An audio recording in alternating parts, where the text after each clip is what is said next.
কোনো একটা মসজিদে হয়তো আমি রাত্রে থাকতে গিয়েছি, মসজিদের ইমাম সাহেব আমাকে মানা করে দিয়েছেন না যে মসজিদে থাকা যাবে না, এরকম হয়েছে। একটা সময় এরকম মনে হতো যে আজকে আমি হয়তোবা রাতের ডিনারে কলা এবং মুড়ি আয়োজন করেছি এবং সেটা খুব যে কস্টলি তাও না, 2 টাকা অথবা 4 টাকার মধ্যে আমার ডিনার হয়ে যাচ্ছে। হয়তোবা আমরা রাতে পিজি হসপিটালের বারান্দায় আমরা শুয়ে আছি, মশার কামড় খাচ্ছি। রাত্রে যদি থাকতে চাইতাম, সিকিউরিটি মামলা না করতেন না। এই সিকোয়েন্সে এসে আমি জানলাম যে আসলে আমি কেন পৃথিবীতে এসেছি, আমার এই লাইফটা কি। ভালোবাসো ভালোবাসো না।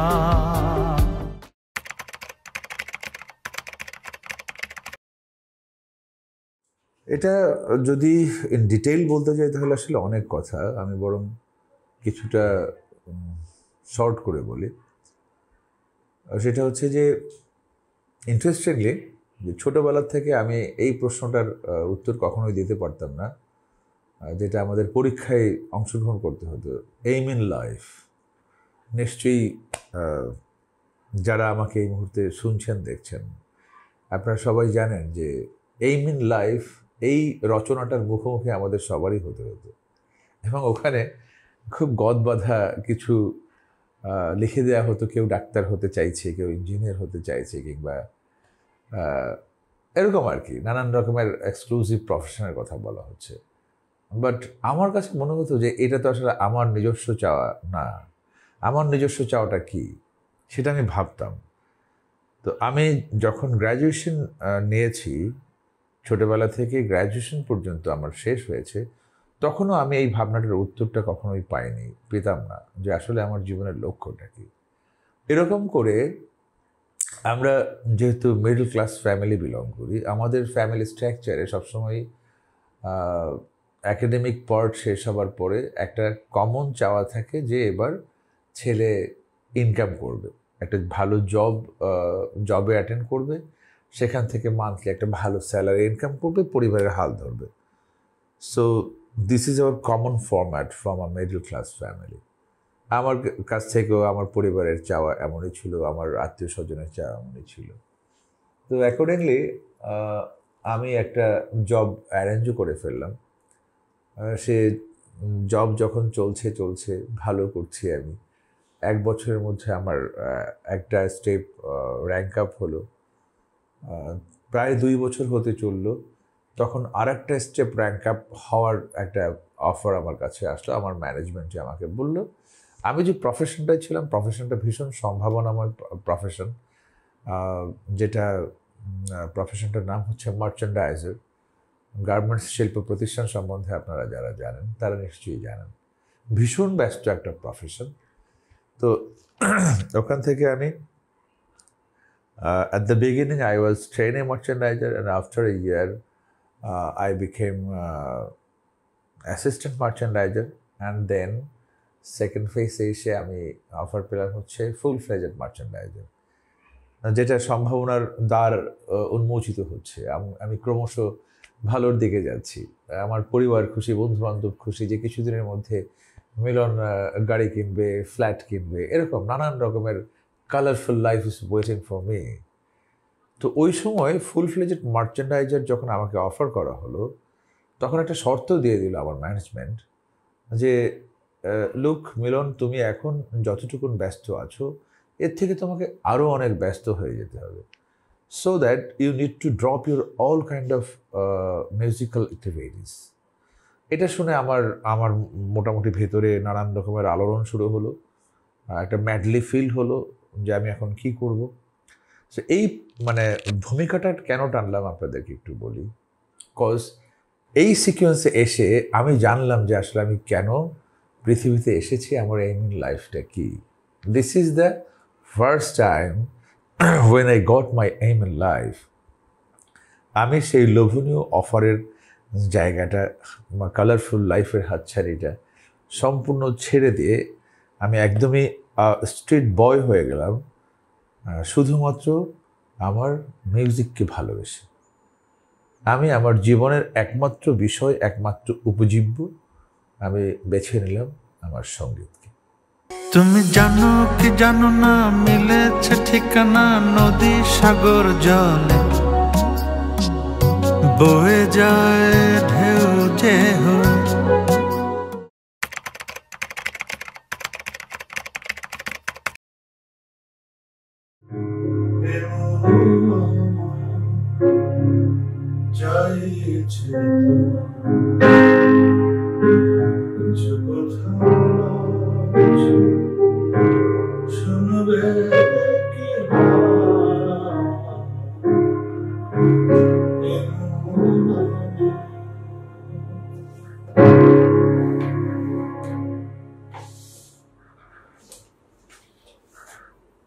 আসলে জার্নিটা খুব যে সহজ ছিল সেটা বলা যায় না। আসলে যে কোনো অ্যাচিভমেন্ট, যে কোনো অর্জন আমরা যদি পেতে চাই, তাহলে আমাদের যেটা সব থেকে প্রথম করতে হবে সেটা হচ্ছে ভীষণ রকমের একাগ্রতা, এবং সেটা খুব সততার সাথে। আমি যদি ভাবি যে খুব অল্প সময়ে আমি কোনো একটা সফলতা পেয়ে যাব, কোনো একটা অর্জন পেয়ে যাব, সেটা ভীষণ রকমের ভুল একটা ভাবনা। তো আমি যখন আমার জব ছেড়ে দিয়ে একদম স্ট্রিট বয় হয়ে গিয়েছিলাম, যেটা আমি উল্লেখ করেছিলাম, তো তখন সব থেকে বেশি যেটা আমি ফিল করেছি সেটা হচ্ছে মানুষ আমার প্রতি যেই মমতা, যে স্নেহ, যে ভালোবাসা দেখাতো, সেই জায়গাটা থেকে আমাকে সরিয়ে দিল। আমাকে তখন একটা পর্যায়ে খুব তাদের আচরণে যেটা মনে হতো যে আমি হয়তো বা কোনো একটা বার্ডেন, আমি তাদের কাছে গেলে কিংবা তাদের হয়তো বা আমি তাদের সাথে একটা কার্সি ভিজিট করতে গিয়েছি, অনেকদিন দেখা হয় না, দেখা করতে গিয়েছি, তাদের আচরণ দেখে মনে হতো যে তারা আমার এই আগমনটা তারা চাচ্ছে না, তারা ভাবছে আমি মনে হয় কোনো হেল্প চাইতে এসেছি। তো এটা যখন খুব প্রচ্ছন্নভাবে আমি বোঝা শুরু করলাম যে মানুষ আমাকে এড়িয়ে যেতে চাইছে, যে কখন কোন সাহায্য চেয়ে বসি, এটা যখন আমি খুব তীব্রভাবে অনুভব করলাম, বুঝতে পারলাম, তখন আমি খুব একা হয়ে গেলাম এবং একা থাকতে শুরু করলাম। তো সেই একা থাকবার যে সামর্থ্য, এটা আরো একটা কঠিন পর্যায়ে ছিল, যে একা থাকবার যে সামর্থ্য, যেহেতু আমি জব টব সব ছেড়ে দিয়েছি, সো একা থাকবার সেই সামর্থ্যের জায়গাটা তো ছিল। স্বভাবতই আমাকে যেটা করতে হতো, যে একদম লিটারালি স্ট্রিট বয় বলতে যেটা বুঝিয়েছি, তখন আমি ঢাকা ইউনিভার্সিটি ক্যাম্পাসে খুব আড্ডাবাজি করতাম, পাবলিক লাইব্রেরিতে খুব আড্ডাবাজি করতাম। আমাদের শাহবাগ কেন্দ্রিক যে আড্ডাটা খুব তখন হতো, ওখানে আমি সময় কাটাতাম। তো রাতটা ওখানেই থেকে যেতাম, আর ওখানকার রাতগুলি আসলে ওরকম কোনো প্রিসাইজড কোনো রাত্রি যাপন না। যারা ওখানে রাত্রে থেকেছে তারা জানে, হয়তো বা আমরা রাতে পিজি হসপিটালের বারান্দায় আমরা শুয়ে আছি, মশার কামড় খাচ্ছি, কিংবা তখন পাবলিক লাইব্রেরি যে সাইকেল স্ট্যান্ড ছিল, এখন যেখানে সুন্দর করে ফেন্সিং করেছে, ফ্লাওয়ার গার্ডেন করেছে, তখন ওটা মুক্ত ছিল। আর ওখানকার সিকিউরিটি গার্ড যারা ছিলেন তাদের সাথে আমার একটা চমৎকার সম্পর্ক হয়ে গেল, কারণ ওখানে বসে বসে আমি গান গাইতাম। তো রাত্রে যদি থাকতে চাইতাম, সিকিউরিটি মামারা না করতেন না। তো দ্যাট ওয়াজ আ জার্নি। এটা একটা জার্নি। হয়তো বা আজকে আমি যতটুকু আপনাদের ভালোবাসা পাচ্ছি কিংবা গ্রহণযোগ্যতা পাচ্ছি, তার পেছনে একটা বড় অংশ ছিল এটা। তখন কিছু পেইনফুল মেমোরিজও ছিল, লাইক কোনো একটা মসজিদে হয়তো আমি রাত্রে থাকতে গিয়েছি, মসজিদের ইমাম সাহেব আমাকে মানা করে দিয়েছেন না যে মসজিদে থাকা যাবে না, এরকমও হয়েছে। এই ঘটনাটা ঘটেছিল ক্যান্টনমেন্টের, একটা গ্যারিসন ক্যান্টনমেন্টের যেটা কেন্দ্রীয় জায়গা মসজিদ, সেখানকার ঘটনা ছিল এটা। তখন আমার ভাবনা হয়েছিল যে বলা হয় আল্লাহর ঘরে সকলের স্থান হয়, আল্লাহর ঘরে থাকতে গেলাম কিন্তু আমাকে থাকতে দিল না। তো নানান রকমের প্রশ্ন কাজ করতো ভেতরে। তো ঠিক ওই সময় মানুষের মৌলিক মানবিক যে চাহিদাগুলো এবং সেই চাহিদা মেটাতে না পারার যে তীব্র কষ্টের জায়গাটা, সেটা আমি খুব ভালো করে উপলব্ধি করেছি, খুব কাছে থেকে জীবনের ওই কষ্টগুলো দেখেছি। একটা সময় এরকম মনে হতো যে আজকে আমি হয়তোবা রাতের ডিনারে কলা এবং মুড়ি আয়োজন করেছি, এবং সেটা খুব যে কস্টলি তাও না, 2 টাকা অথবা 4 টাকার মধ্যে আমার ডিনার হয়ে যাচ্ছে। সেটা আমাকে ভীষণ রকমের তৃপ্ত করছে যে আজকে ডিনারটা তাহলে আমার এক্সক্লুসিভ হবে। কারণ যে মানুষটি বেশিরভাগ রাতে না খেয়ে কাটায়, তার কাছে তো কলা মুড়ি অনেক উপাদেয় বা অমৃতের মতো মনে হবে। তো ওরকমই একটা পর্যায়ে একদিন ইত্তেফাক পেপার পড়ছি, ইত্তেফাক পেপারে আমি একটা বিজ্ঞাপন দেখলাম যেখানে লেখা আছে যে যারা নিজেরা লিখবে, সুর করবে এবং গাইবে, তাদেরকে অগ্রাধিকার ভিত্তিতে তাদের অ্যালবামের কাজ শুরু করা হবে যদি তাদের কন্টেন্ট পছন্দের হয়। এটা দেখার পরে that was the first time যে আমি অফিসিয়ালি ভাবনা শুরু হলো যে কিভাবে একটা অ্যালবাম করা যায়। এর আগে আনঅফিসিয়ালি ভাবতাম অমুকের অ্যালবাম বের হচ্ছে, অমুকের গান রাস্তায় বাজতে শুনছি, বিভিন্ন দোকানে বাজতে শুনছি। আমি শুধু স্বপ্নই দেখতাম যে এরকম আমার গান হয়তো একটা সময় মানুষের কণ্ঠে ফিরবে, মানুষ গাইবে কিংবা অডিও প্লেয়ারে বাজবে বিভিন্ন জায়গায়। কিন্তু কখনো যে অফিসিয়াল যে স্টেপিংস সেগুলি নেওয়ার মতো কোনো পরিকল্পনা আমার ভিতরে কাজ করেনি, কিংবা হয়তো আমি সেই ওয়েটাও জানতাম না। তো পরে এখন কি করব, কারণ অ্যাটলিস্ট 3টে গানের আমার ডেমো করতে হবে। সে ডেমো করবার জন্য যে আর্থিক যে যোগানটা, সেই যোগানটা তো আমার কাছে নেই। তো তখন আমি আমার কয়েকজন বন্ধু সহ আমার একদম ফ্যামিলির ছোট ভাই যেটা, ওকে সহ একটা মিটিংয়ে বসলাম যে আমার ডেমো করতে অ্যাটলিস্ট 25,000 টাকা লাগবে। এই 25,000 টাকা লোন ওয়াইজ তোমরা আমাকে দিলে পরে আমি ডেমোটা করে যখন আমার সামর্থ্যের জায়গাটা আবার সচল হবে তখন আমি তোমাদের লোন পরিশোধ করব। তো এই শর্তে বন্ধুরা আমাকে লোন দিল এবং আমি সেটা নিয়ে 3টে গানের ডেমনস্ট্রেশন করলাম এবং ডেমো অ্যারেঞ্জমেন্টটা করলাম হচ্ছে যথারীতি গানের কথা এবং সুর আমার নিজেরই করা। আর এটার মিউজিক অ্যারেঞ্জমেন্ট করলেন আমাদের স্বনামধন্য এবং আমার ভীষণ প্রিয় মানুষ বাপ্পা মজুমদার। ওনার কন্টেন্ট আমার খুবই পছন্দের ছিল। উনি যখনই যে গানটা নতুন রিলিজ দিতেন আমি খুব শুনতাম, এবং একজন মানুষ হিসেবে তার প্রতি আমার ভালোবাসার জায়গাটা, বন্ধুত্বের জায়গাটা, সম্মানের জায়গাটা অনেক ভালো ছিল। উনিও আমাকে সেভাবেই গ্রহণ করলেন এবং আমার 3টে গান উনি তৈরি করে দিলেন, সঙ্গীত আয়োজন করে দিলেন। সেটা নিয়ে আমি যে কোম্পানি তখন ওই বিজ্ঞপ্তিটা দিয়েছিল, সেই কোম্পানিটার নাম হচ্ছে একতার মিউজিক হাউস। ফয়সাল সিদ্দিকী বগি ভাই ছিলেন ওটার প্রধান কর্তা ব্যক্তি। তারপরে ওয়ারফেজের মনিরুল ইসলাম টিপু ভাই ওটার তখন প্রোডাকশন ডিরেক্টর হিসেবে কাজ করতেন। তো ওনাদের সাথে আমার মিটিং হলো, ওনারা আমার কন্টেন্ট শুনলেন, শুনে পছন্দ করলেন এবং একটা পর্যায়ে এটাও কিন্তু একটা লং হিস্ট্রি। আমি যতটা সহজে বলছি বিষয়টা এতটা সহজ ছিল না। একটা লম্বা সময় পাড়ি দেওয়ার পরে ওনারা আমাকে বললেন যে আপনি যতদিন ধরে কাজ করতে চাইবেন, আমাদের door is open, you please go on, আমরা আপনার কাজের প্রতি ইনভেস্ট করব।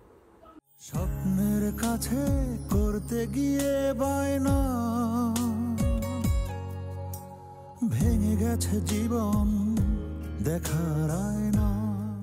3টে গানের ডেমো যেটা করলাম, সেই 3টে গানের টাইটেল ছিল, একটা ছিল হচ্ছে শুভ জন্মদিন, আর একটা ছিল ওই দুটি চোখ, আর একটা ছিল হারান আছে।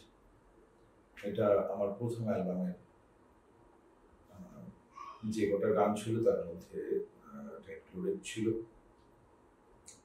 আর আমার প্রথম অ্যালবামের নাম ছিল ধ্যান। যারা তখন ওই অ্যালবামটা শুনেছিলেন তারা হয়তো এই গানগুলো শুনে থাকবেন। দুঃখের বিষয় এখন এটা ইউটিউবে পাওয়া যাচ্ছে না, কারণ এটা ইউটিউবের অনেক আগের ঘটনা ছিল। যাক, আমি শুরু করলাম এবং এখানে আমি একটা বিষয় খুব হ্যাপিলি উল্লেখ করতে চাই যে সম্ভবত আমি হচ্ছি বাংলাদেশের প্রথম সঙ্গীত কর্মী বলি আমি নিজেকে, যে কিনা অ্যাডভান্স রয়্যালিটি নিয়ে কাজ করেছে, বিং আ ফ্রেশ সিঙ্গার। কারণ আমার জানা মতে আমার আগে কেউ অ্যাডভান্স রয়্যালিটি নিয়ে কাজ করেনি, যদিও কোম্পানি আপত্তি তুলেছিল যে আপনি যেহেতু নতুন, কেন আপনার সঙ্গীতের পেছনে আমরা বিনিয়োগ করছি, সেটা একটা রিস্ক যে উঠে আসবে কিনা, আবার আপনাকে অ্যাডভান্স রয়্যালিটি দিব, সেটা তো আরো একটা রিস্ক। তো আমি যাই হোক ওনাদেরকে বোঝাতে পেরেছিলাম যে আপনারা যে কারণে বিনিয়োগ করতে যাচ্ছেন, যেই কনফিডেন্সের জায়গা থেকে, সেই কনফিডেন্সের জায়গা থেকেই আপনারা আমাকে অ্যাডভান্স রয়্যালিটি দিবেন। কারণ আমি যদি একটা সুস্থ পরিবেশে না থাকি, স্বস্তিজনক একটা এনভায়রনমেন্ট যদি আমার না থাকে, তাহলে তো আমি আসলে গান বাজনা করতে পারবো না, সেক্ষেত্রে আপনাদের অ্যালবামের কাজ তো ভালো হবে না। সো দে অ্যাগ্রিড ফাইনালি, এবং আমি কাজ শুরু করলাম, ধ্যান রিলিজ হলো। That was the study, official study in media. তারপরে আমাদের গ্রেট এবি আয়ুব বাচ্চু, ওনার সাথে পরিচয় হলো। উনি আমার অ্যালবামটা শুনলেন, শুনবার পরে উনি খুব অ্যামেজড হলেন। কথা প্রসঙ্গে এবি কিচেনে আমি তখন বসেছিলাম, প্রিন্স ভাই, প্রিন্স মাহমুদ, ওনাকে বললেন যে তুই কি মিলনের অ্যালবামটা শুনেছিস? বললেন না, এখনো শোনা হয়নি। অবশ্যই শুনবে, এই সময় এরকম সাহসী কাজ। তো এই কথাগুলি আমি কেন উল্লেখ করছি, ওই কথাগুলি আমাকে অনেক বেশি আত্মবিশ্বাসী করে তুলছিল যে হ্যাঁ, আমি যেভাবে ভাবছি, যেভাবে এগোতে চাচ্ছি, হয়তো বা পথটা ঠিকই আছে, বিশ্বাসের জায়গা থেকে, ভালোবাসার জায়গা থেকে। কারণ কি, আমাকে অনেকেই গাইড করতে চাইছিলেন যে তুমি আগে বিভিন্ন রকমের কাভার নাম্বার করো, যেহেতু কাভার নাম্বার তুমি গাইতে পারো, তো সবাইকে আগে বোঝাও যে তুমি গান গাইতে পারো। আর আমার শুরু থেকে আমার একটা নির্ধারণ ছিল যে আমি গাইতে পারি কি না সেটা তো আমাদের সম্মানিত শ্রোতা বুঝবেনি, তবে সেটা আমি আমার ফ্রেশ কোনো কন্টেন্ট দিয়ে যদি বোঝাতে চাই, তাহলে সেটা অগ্রহণযোগ্য কেন হবে, হয়তো বা টাফ হবে, স্ট্যান্ড করাবার জন্য সময় যাবে, খুব সহজে খুব অল্প সময় পারবো না। বাট যদি 10 জন মানুষও আমাকে রিকগনাইজ করে, সেটা তো আমার কন্টেন্টের মাধ্যমে রিকগনাইজ করে। আর আমার যেহেতু লেখা সুরের ঘটনা অনেক আগে থেকেই ঘটছিল, তো এটা আমার কাছে একটা চ্যালেঞ্জ ছিল তাদের সাথে। ফাইনালি আমাকে রিকগনাইজ করা শুরু করলো। তারপরে আমি কমার্শিয়াল কিছু কাজ করা শুরু করলাম। ওই সময় আমার সমসাময়িক, আমার কিছু আগে হাবিব খুব হি বিকাম পপুলার। ওর তখন কৃষ্ণ অ্যালবামটা তুমুল পর্যায়ের হিট একটা অ্যালবাম। হাবিবের সাথে পরিচয় হলো। হাবিব আমাকে তখন একটা কমার্শিয়াল কাজ করবার জন্য আমন্ত্রণ জানালো, যে কাজটি আপনারা সবাই শুনে থাকবেন হয়তো বা, চলো সবাই জীবনের আহ্বানের সামনে এগিয়ে যায়। চলো সবাই জীবনের আহ্বানে সামনে এগিয়ে যায়, জীবনের আহ্বানে সামনে এগিয়ে যায়। তো এই একটা গান, যে গানটা একটা ইন্সপায়ারিং সং হিসেবে আমাদের বাংলাদেশে এখনো পর্যন্ত আমার কোনো লাইভ স্টেজে গাইতে হয় বা কোনো স্টুডিও লাইভ কনসার্টে গাইতে হয়। তো ওই গানটা ছিল আমাদের প্রথম একটা কমার্শিয়াল থিম সং, যেখানে আমরা গানটা পেয়েছিলাম নেসক্যাফে 3-in-1 এর ব্যানারে। তার মানে ওই ব্র্যান্ডকে প্রমোট করার জন্য আমরা ভাবনা সঙ্গীতটা করেছিলাম, যেটা লেখা ছিল আমার, গাওয়া ছিল আমার, আর টিউন অ্যান্ড কম্পোজিশন ছিল হাবিব ভাইয়ের। সো এটা একটা ব্লাস্টিং হিট নাম্বার ছিল, যেটার চিত্রায়নটা হয়েছিল অনেক হিউজ করে, অমিতাভ রেজা করেছিল। সো এটা আমি তখন একটা গানের সফলতা কাকে বলে সেটার প্রথম স্বাদ পেলাম আমি বেসিক্যালি চলো সবাই জীবনের আহ্বানে সামনে এগিয়ে যাই এই গানটির মাধ্যমে। আর আমার যে অ্যালবামটি বেরিয়েছিল ধ্যান, সেটি আমার আসলে আমার অথেন্টিকেশনটা জাস্টিফাই করছিল, যে আমি লিখছি, শুরু করছি, গাইছি। সো আমি লাইক কোনো রকমের কোনো হিন্দি গানের সুর নকল করে কোনো গান বানাচ্ছি না, যেটা তখন খুব চালু একটা ব্যাপার ছিল।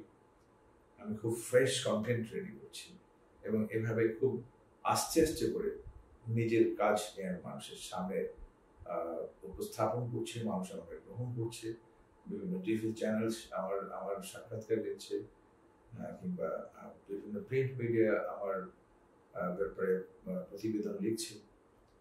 এরকম হচ্ছে আমার এই মিডিয়ার শুরুর যাত্রাটা খানিকটা কালারফুল হলো এবং খানিকটা মানুষের ভালোবাসা পাওয়া শুরু করলাম। কিছু কিছু জায়গায় অটোগ্রাফ দিতে হচ্ছিল। সো দ্য জার্নি, যেটা আমি উল্লেখ করতে যাচ্ছিলাম, যেটাতে আমি জাস্ট 2-3-5 মিনিটসের মধ্যে বলে যাচ্ছি, but what I passed, that's really a very tough age was, সেটা আসলে ওই সময় আমার সাথে যারা থেকেছে, আমাকে যারা কাছে থেকে দেখেছে, তারা জানে how tough was that. এরপরে আমার তো অ্যালবামের কাজ চলছিল। বাই দিস টাইম হাবিবের আর আমার কম্বাইন্ড প্রজেক্ট খুব প্রশংসিত হচ্ছিল। ওরই ধারাবাহিকতায় আর একটা খুবই, যেটা এখনো মানুষ খুব শুনতে চায়, কিংবা ছোট বড় নির্বিশেষে সবার কাছে খুবই গ্রহণযোগ্যতা কিংবা শ্রোতা প্রিয়তা পেয়েছে, এরকম একটা গান স্বপ্ন যাবে বাড়ি আমার, যেটি আমরা করেছিলাম জিপি থিম সং হিসাবে, গ্রামীণ ফোন থিম সং হিসাবে। এবং একটা কনসেপ্ট ছিল মানুষ ঈদের সময় যে বাড়ি ছুটে যায় নিজের স্বপ্নকে ঘিরে কিংবা স্বপ্নকে নিয়ে, মা অপেক্ষা করছে সন্তানের জন্য, ভাই অপেক্ষা করছে বোনের জন্য, বোন অপেক্ষা করছে ভাইয়ের জন্য, কিংবা কোনো স্ত্রী অপেক্ষা করছে তার প্রিয়তম স্বামীর জন্য।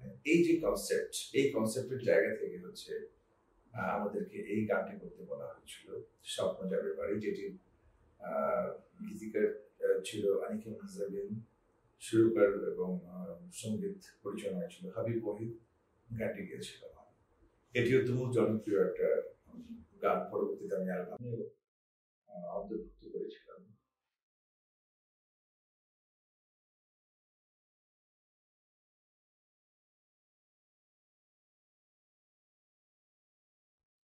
তো এটা ছিল আরেকটি পপুলার ট্র্যাক। এভাবেই আসলে এগিয়ে যাওয়া, একের পর এক আমার অ্যালবাম বের হওয়া শুরু করলো, সিনেমাতে গাইতে শুরু করলাম। সো সেকেন্ড ফেজটা এরকম।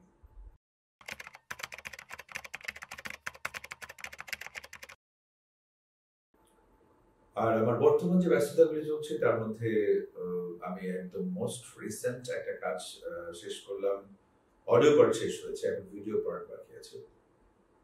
যে গানটি টাইটেল হচ্ছে মনের মানুষ। গানটি আমার নিউবর্ন বেবি মায়াবী মাহমুদকে ডেডিকেট করে আমি করেছি। এটি একটি চমৎকার ভালোবাসার গান, হয়তো আপনাদের সবার ভালো লাগবে। এটি ভিডিও নির্মাণের কাজ আমরা প্ল্যান করছি, কয়েকদিনের মধ্যে আমরা শুরু করে দিব। তারপরে আদার্স যে ব্যস্ততাগুলি আছে তার মধ্যে ডিএমএস ধ্রুব মিউজিক স্টেশনে একটা কম্পিটিশন হচ্ছে, আমি স্পেশালি উল্লেখ করছি এবং ধ্রুব গুহ দাদাকে আমি বিশেষ করে ধন্যবাদ জানাতে চাচ্ছি। কারণ আমি অনেক আগে তার সাথে আলাপ করতাম যে বাংলাদেশে অনেক ইয়ে হয়, কম্পিটিশন হয়, অনেক রিয়েলিটি শো হয়, কিন্তু নিজেরা লিখছে, সুর করছে, গাইছে, এরকম কোনো কনসেপ্ট নিয়ে কোনো রিয়েলিটি শো এখনো পর্যন্ত বাংলাদেশের কেউ, কোনো কোম্পানি, কোনো চ্যানেলস করেনি। তো ফাইনালি ধ্রুব গুহ দাদা এটা করলেন এবং ওখানে আমি একজন বিচারক হিসেবে কাজ করলাম। অনেক ভালো ভালো কন্টেন্ট পেয়েছি।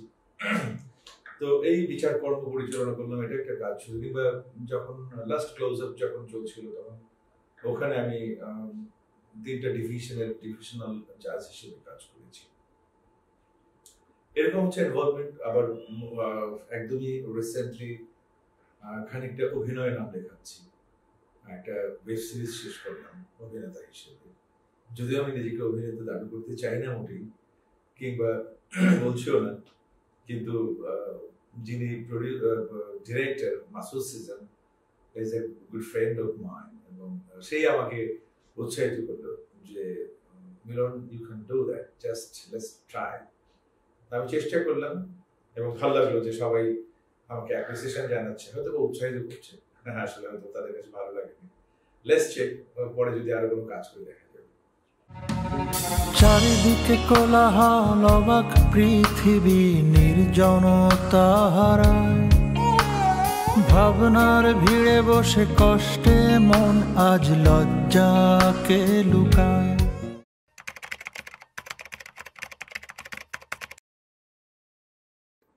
গানের পাশাপাশি আমি যেটি পছন্দ করি, যে কাজগুলি পছন্দ করি, তার মধ্যে হচ্ছে ক্লাবিংটা খুব পছন্দ করি। আমি আমার অবসর সময় ক্লাবে হ্যাং আউট করি, ফুল খেলি। ঘরে আমি রান্না করতে পছন্দ করি, কিংবা আমার রান্না হয়তো অনেকে বিভিন্ন টিভি শোতেও দেখে থাকবেন। অনেকগুলি টিভি চ্যানেলসে আমার কিছু রান্নার শো গিয়েছে, কিংবা একটা টিভি চ্যানেলসে আমার খুব লম্বা একটা এপিসোডও গিয়েছে, যেটির নাম ছিল গোল্ডেন রেসিপি। আমি এবং আমার মতো দেখতে আর একজন বন্ধু, যিনি শেফ হিসেবে কাজ করেন, he was a famous chef, still he is a famous chef. তো উনি আর আমি একসাথে ওই অনুষ্ঠানটা করতাম, গোল্ডেন রেসিপি। তো beside my music, I used to cook. I love to cook. I love to play pool. I love to hang out with my friends. I love to read so many novels. So it's all about that. It's all about me.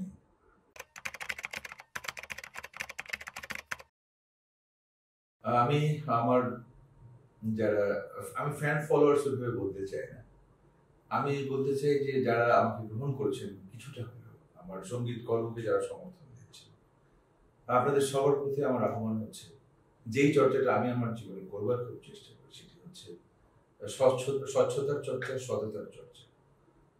তো আমাদের জীবনে যেই পরিমাণ মিথ্যা চর্চিত হচ্ছে, আমাদের জনজীবনে, পরিবার জীবনে, রাষ্ট্রীয় জীবনে, সব ক্ষেত্রে আমি একটা আহ্বান রাখতে চাই যে চলুন আমরা সততার সাথে এবং স্বচ্ছতার সাথে জীবনকে যাপন করি। তাহলে আমাদের ব্যক্তিগত ইউনিট, যেটা ব্যক্তি ইউনিটও একটা সুখ সমৃদ্ধির মধ্যে যেতে পারবে, কিংবা আমাদের রাষ্ট্রীয় ইউনিট, আমাদের জাতি হিসেবেও আমরা একটা সুখ সমৃদ্ধির মধ্যে যেতে পারবো, সৎ জাতি হিসেবে। তো চলুন, আসলে আমি তো গানের মানুষ, একটা গান গাইতে গাইতে শেষ করি, যেটি বলছিলাম যে আমার মেয়েটাকে ডেডিকেট করে করেছি। গানটি একটা ভালোবাসার গান, মনের মানুষ। এই গানটি গেয়ে, যেটি আমার মোস্ট রিসেন্ট যে কাজ, এই গানটি গেয়ে আজকের মতো বিদায় নিচ্ছি আপনাদের সবার কাছ থেকে।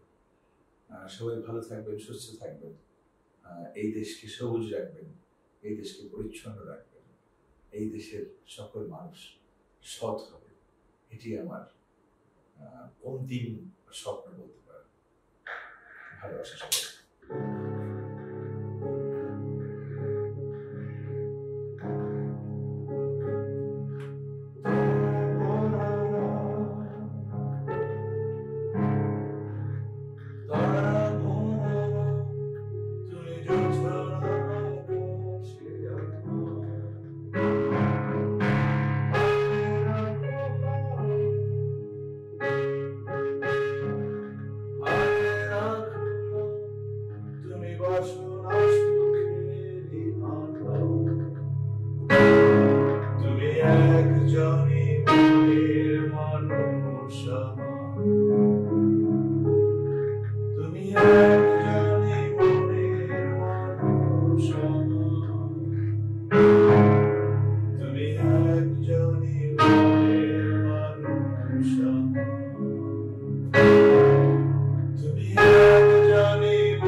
Johnny,